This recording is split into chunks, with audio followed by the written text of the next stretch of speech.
In my last lecture, I just kind of went over where the idea scientists and physical anthropologists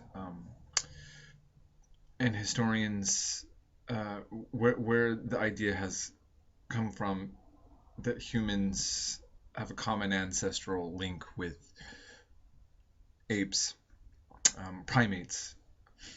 And again, I said some of you are going to buy into this or not. What's important is for you to just simply understand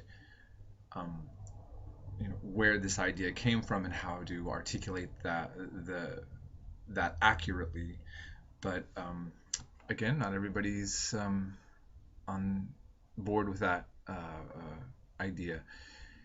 But I hope that you still found at least how I explain this informative in terms of where the idea comes from. All right, so then moving on from there, and again, because we talked about this being a prehistorical time, and I mentioned the weakness of that term, although we know that's like the time before writing and so forth. Geologists, people looking back into the material records, we do find things eventually like tools and other items that give indication of, I don't know, progress is even a tricky word, but let's just use that word, progress. Things that we see, we as humans know we do, like make tools, as opposed to seeing other animals. And there's, you can debate that. There's certain types of materials. I mean, when a bird makes a nest, right? That's constructing something. A beaver, for example, right? But these kind of things, these items we see here, are clearly something that we don't see any other animal, the animal kingdom making. Okay, and so I'll just go on to the next one. So basically, I'm just going to move through these epics, these time periods, and we're not going to go over this a lot. Just give you some exposure to the Paleolithic period. And here, if you look at the map, we're talking about the globe really covered by ice. And to me, this is what I get out. What I take from this is, right now we're having a lot of discussion about global warming. And as I've mentioned in my last lecture, I'm not a scientist.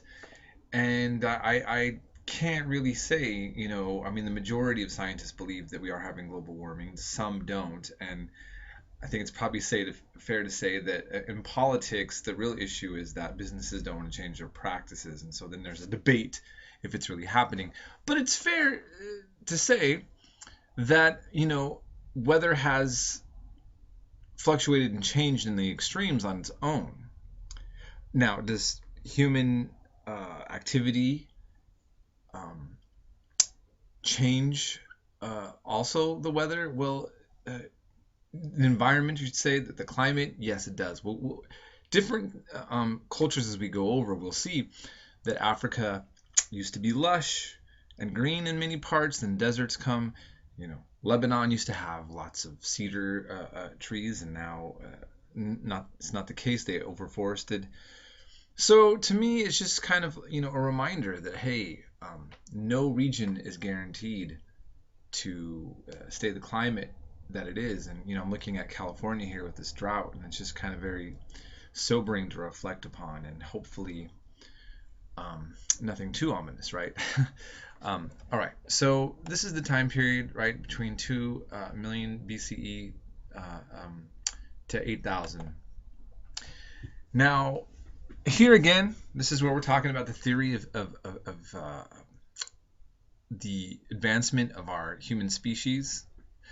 Hominids are believed to have left Africa and traveled to Asia 1.8 million years ago.